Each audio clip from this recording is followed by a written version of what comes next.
This episode is brought to you by Patriot Gold Group. Protect your retirement assets and protect your future. Speak to the experts at Patriot Gold. They've been the top-rated gold IRA dealer for 7 years in a row. Go to patriotgoldgroup.com or call 1-888-621-3856 for a free investor guide.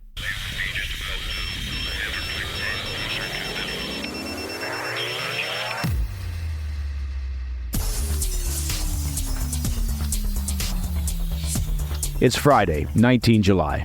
Welcome to the President's Daily Brief. I'm Mike Baker, your eyes and ears on the world stage. Let's get briefed. We'll start things off today with an update on the attempt on the life of former President Trump, specifically what details officials have actually confirmed to lawmakers in Washington, D.C. Then, in today's Spotlight, we'll take a look at how Iran's supreme leader carefully orchestrated their recent presidential elections in order to safeguard his ruling Shi'ite theocracy from internal challenges to his power. Wait, so what you're saying is there's a chance that Iran's recent election wasn't free and fair? Later in the show, an ongoing Israeli investigation into the intelligence failures that allowed Hamas to carry out the 7 October attacks has found that the militants planned the operation for nearly a decade. Plus, Russia has announced plans to deploy nuclear missiles near NATO borders in response to U.S. plans to deploy long-range missiles in Germany. And in today's Back of the Brief, the political pressure is building on President Biden, with reports suggesting he may drop out of the presidential race as early as this weekend, which begs the question, is the country better off with a president whose mental acuity has diminished, or Kamala Harris? Could be a close call, which is why numerous Democrat leaders are quietly pushing, reportedly, for an open convention. But first, an update on our ongoing coverage of the attempted assassination of former President Trump.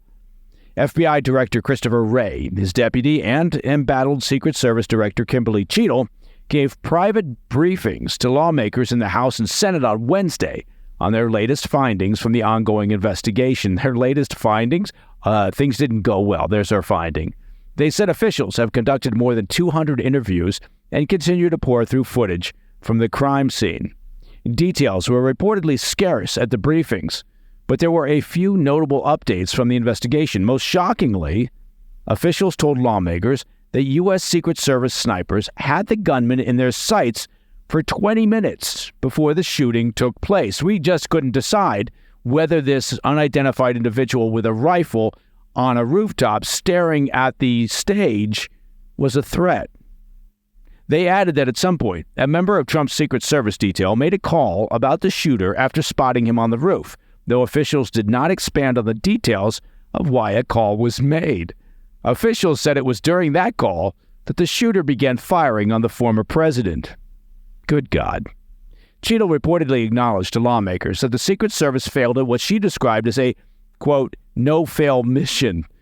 Okay, I may have to stop awarding a daily PDB Statement of the Obvious award because I think, with that statement, Cheadle has claimed the title for the remainder of the year.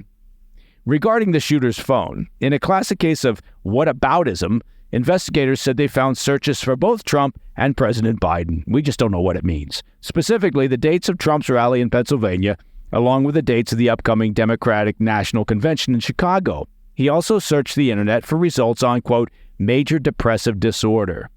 Additionally, officials said the gunman scoped out the fairgrounds used for Trump's rally back on July 7th, along with, earlier in the day, on July 13th, just hours before the shooting. They continued to scrub through his devices for a sign of a motive, but have so far come up empty. FBI Director Wray added that there is no evidence of co-conspirators or connections to foreign actors, while lawmakers, at the same time, fumed that the briefings were far too short, vague on details, and did not provide adequate time for questions. All right, let's turn our focus on Iran and how Ayatollah Ali Khamenei managed to carefully orchestrate the Islamic regime's recent presidential election to ensure his ruling Shi'ite theocracy is safeguarded from internal dissent. As we discussed earlier this month, Iran's presidential elections saw the race's sole reform candidate, Masoud Pezeshkian, win the office. The results shocked many regional analysts. They were shocked, who predicted a victory for one of the hardline candidates closely tied to the supreme leader's establishment. Well, some opposition figures had warned, however, that Pezeshkian, despite appearances, well, he's just another government-approved candidate masquerading as a reformer. And it appears they were right. An exclusive report from Reuters, citing 5 people with ties to the Ayatollah and the hardline movement, said Khamenei personally selected Pezeshkian as an ideal candidate who should be promoted and steered towards the presidency. So, you ask, why would the Ayatollah push a so-called reformer over his hardline loyalists? Well, for this story, context is key. According to the sources, the Ayatollah was facing a domestic crisis following the death of President Ebrahim Raisi in a helicopter crash back in May. Intelligence officials had reportedly briefed Khamenei that most Iranians planned to boycott the vote, with turnout expected to be in the range of 13 to 15%, not exactly a demonstration of faith in the country's political system. This lack of enthusiasm stemmed from growing internal anger over ongoing economic turmoil and former President Raisi's crackdowns on social freedoms. He had greatly tightened morality laws and stepped up enforcement of Iran's hijab and chastity laws, sparking protests and a crackdown by Raisi that killed hundreds of Iranians between 2022 and 2023. Following his death, hardliner candidates flooded into the presidential field, but fearing that pushing another hardliner like Raisi would only intensify Iran's internal strife and that low voter turnout would damage the clerical establishment's credibility, Khamenei changed tact. The supreme leader gathered a handful of his most trusted advisors at his residence on at least 3 separate occasions in late May to discuss his plans for the election, ordering his officials to, quote, find a way to steer the election, according to the Reuters report. Khamenei's brain trust, is it a brain trust, reportedly included 2 senior commanders of the Revolutionary Guard, a small group of security aides, and longtime advisor Ali Akbar Velayati. In an effort to preserve his Islamic regime, Khamenei ultimately decided that he needed someone who appeared moderate and could appeal to a wide swath of Iranians, but who, most critically, would not challenge the ruling Shi'ite theocracy or alter the regime's nuclear or foreign policy. Apparently, he found his man in Masoud Pezeshkian. According to the sources, Khamenei felt that Pezeshkian could foster national unity and help bridge the gap between the clerical establishment and the people. He also saw him as someone who would ensure a smooth selection process for the next supreme leader, as Khamenei is now 85 years old. A source told Reuters that Khamenei loyalists subsequently, quote, engineered the election to ensure Pezeshkian's ultimate victory, but also went to great lengths to make sure the process appeared fair and democratic. The source added that Pezeshkian himself was unaware of the covert machinations, of course he was, and thought he would not even be approved to run by the country's Guardian Council, an unelected vetting body that has historically banned many moderate candidates. Khamenei allegedly had the body approve Pezeshkian along with 2 loyalist candidates in hopes that the hardline vote in Iran would be split. Pezeshkian won the largest share of support in an initial vote, but failed to get a majority, which triggered a second round of voting on the 5th of July, where he went on to defeat the hardline faction. Saeed Leilas, a pro-reform analyst based in Tehran, told Reuters, quote, it was a flawless plan by the supreme leader, which guaranteed the survival of the Islamic Republic. Pezeshkian will avoid any crisis at home, whether with the nation or the establishment. That will allow top leaders to decide about the succession and plan it in a calm atmosphere. End quote. Well, you've got to love free and fair elections. All right, coming up next, an ongoing Israeli investigation into the intelligence failures that allowed Hamas to carry out the 7 October attacks has found the militants planned the operation for nearly a decade. Plus, Russia has announced plans to deploy nuclear missiles near NATO borders in response to U.S. plans to deploy long-range missiles in Germany. We'll have those stories when we come back. Welcome back to the PDB.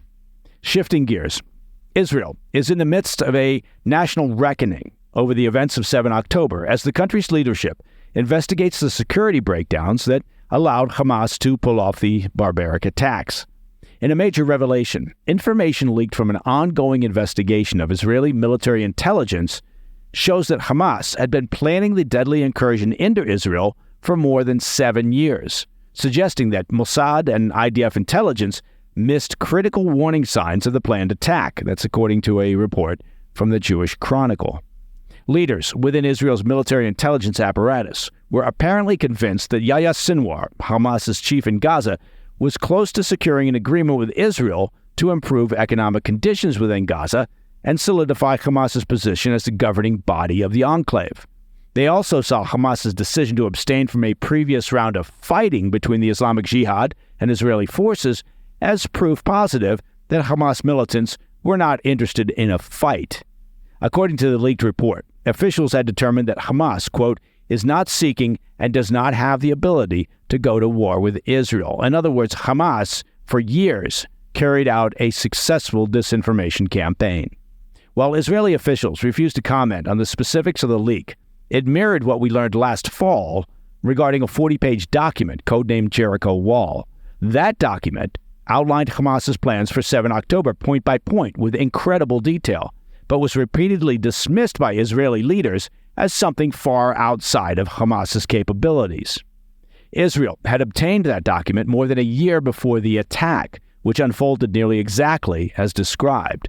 Officials at every level simply didn't believe that Hamas could mount an attack of that scale, and as the latest investigation notes, they were under the false impression that Hamas was not seeking a conflict. The leak comes on the heels of an internal investigation released last week by the IDF, which concluded that the IDF, quote, failed in its mission to protect the residents of a kibbutz where 101 people were killed during the attacks as they fought Hamas militants for 7 hours before IDF troops showed up. The report concluded that the military was completely unprepared for the extensive infiltration by Hamas that played out that tragic day. It was the first acknowledgement of wide-ranging failures within Israel's military hierarchy during the attacks and is expected to be followed by subsequent reports from the IDF's ongoing internal review. Okay, moving on. Russia is threatening to deploy nuclear missiles near NATO borders in response to U.S. plans to station long-range conventional weapons in Germany beginning in 2026. Russia's potential deployment of nuclear missiles aims to bolster the defense of Kaliningrad, a strategic enclave between NATO members Poland and Lithuania. Russia's Deputy Foreign Minister Sergei Rybakov stressed the Kremlin's determination to defend Kaliningrad and other regions in remarks on Thursday, asserting that Moscow would explore all options to respond effectively to what they see as provocative actions by the U.S. and NATO. That's according to a Reuters report. He emphasized that Kaliningrad has consistently attracted attention from Moscow's adversaries, necessitating robust defensive measures. The deputy foreign minister told reporters on Thursday, quote, "I am not ruling out any options," end quote. As we previously discussed on the PDB, the U.S. announced plans at last week's NATO summit to deploy advanced long-range weapon systems in Germany for the first time since the Cold War, including SM-6, Tomahawk, and new hypersonic missiles, demonstrating a strong commitment to NATO and European defense. Notably, the developments follow President Putin's declaration in June that Russia would resume production of short and intermediate-range land-based missiles, which can be equipped with conventional or nuclear warheads. Security experts warn that these planned deployments contribute to an escalating arms race, you think, amid heightened tensions due to the ongoing war in Ukraine. In a related development, Germany, the largest European supplier of military aid to Ukraine, plans to cut future assistance by half to fulfill other spending priorities. This shift is outlined in a finance ministry document and was detailed by Finance Minister Christian Lindner on Wednesday. The preliminary 2025 budget proposes cutting military aid to Ukraine to roughly $4 billion in 2025, down from over $8 billion in 2024. Lindner suggested Ukraine would need to rely more on other European funds and potentially the $50 billion in loans from the proceeds of frozen Russian assets approved by the G7. German officials first proposed the decision to utilize the seized Russian assets, which aims to immediately provide Ukraine with substantial funding to mitigate the risk of potential shortages should U.S. political dynamics shift. The announcement that Germany is scaling back their support sparked fresh concerns among NATO members, especially with former President Donald Trump's recent selection of Senator J.D. Vance, who opposes military aid to Ukraine, as his vice presidential candidate. Trump has previously suggested that countries failing to meet NATO defense spending targets might not receive U.S. protection, prompting European nations to reassess their reliance on U.S. defense support. All right, coming up in the back of the brief, the political pressure is building on President Biden, with reports suggesting he may drop out of the presidential race as early as this weekend. I'll be right back.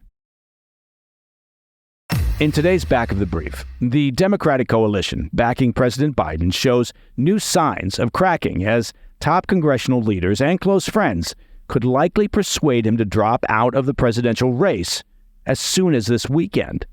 Although the 81-year-old president, currently self-isolating with COVID, remains publicly committed to his campaign, insiders reveal he is increasingly resigned to poor poll numbers and intense scrutiny, as we reported this week on the PDB. An AP poll from Wednesday showing nearly two-thirds of Democrats want Biden to withdraw has exasperated the situation, causing a ripple effect, of course, of anxiety throughout the White House and Congress. This comes as top congressional leaders push to delay a procedural vote on Biden's nomination for the presidency. In recent days, key figures such as Senate Majority Leader Chuck Schumer, former House Speaker Nancy Pelosi, and the House Minority Leader Hakeem Jeffries conveying the urgent need for Biden to reconsider his candidacy. They cite the president's age and health as persistent issues, with many fearing they negatively impact his public perception and the party's electoral chances. Former President Barack Obama and the Clintons have also signaled their concerns, with their former aides publicly criticizing Biden. Insiders indicate that even some of Biden's closest aides, who once urged him to continue, now believe it's only a matter of time before he announces his withdrawal. This shift in party opinion comes days after Representative Adam Schiff became the first high-profile Democrat to call on Biden to, quote, pass the torch to another candidate. While reports indicate Biden has still not reached a final decision, sources close to him told the New York Times that, quote, reality is setting in, and he has apparently shown increased interest in Vice President Kamala Harris's prospects against Trump. Well, so much for reality setting in. All right, I'm just kidding. According to insiders, the most likely scenario is Biden endorsing Harris or allowing the delegates to decide if the party feels otherwise. Now, the outcome of this internal party struggle could significantly impact the Democratic Party's chances in the upcoming election. Winning key states like Pennsylvania, Michigan, and Wisconsin is crucial, and many Democrats believe a new ticket is necessary to secure victory. All right, look, as a betting man, if I were a betting man, I would put my money on Biden withdrawing from the race and he and the party pushing for an open convention. After all, he wouldn't be stepping down as president now, meaning that Harris wouldn't automatically be the default nominee. Calling for an open convention at least preserves the appearance of democracy within the party, rather than some rote appointment of a candidate with no voter input. As has been said in the past, may you live in interesting times. And that, my friends, is the President's Daily Brief for Friday, 19 July. If you have any questions or comments, please reach out to me at pdb@thefirsttv.com. To listen to the show ad-free, well, it's simple. Become a premium member of the President's Daily Brief by visiting pdbpremium.com. And if I'm not mistaken, it's Friday again, which means another episode of the PDB Situation Report drops on the First TV this evening at 10 p.m. You won't want to miss this week's edition. Not that you'd want to miss any week, but we're looking in depth at the assassination attempt on President Trump's life with some outstanding guests. I'm Mike Baker. I'll be back later today with the PDB Afternoon Bulletin. Until then, stay informed, stay safe, stay cool.